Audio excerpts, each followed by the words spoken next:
Welcome to the Learning Pines YouTube. We hope this video helps. You start now. Trim and pat 2 chicken breasts dry so coatings stick. Don't overdo trimming because you want even thickness. Once done, season both sides lightly with salt and pepper to build flavor under the crust. Next, set 3 shallow dishes. 1 flour with a pinch of salt, 2 beaten eggs with 1 tablespoon milk for adhesion, and 3 breadcrumbs. Use panko for crunch. Make sure your workspace is stable and within arm's reach. You'll flatten each breast to about 1/2 inch so cooking is uniform. Use a mallet or rolling pin inside a zip bag to avoid mess. Once flattened, dredge in flour first, tap off excess so egg can adhere, then plunge into the egg wash, coating completely. Transfer to the breadcrumbs and press firmly on both sides. Pressing locks crumbs to the egg and prevents fall-off while frying.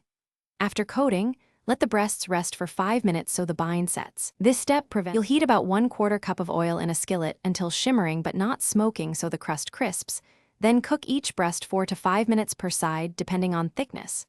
Make sure the crust turns golden.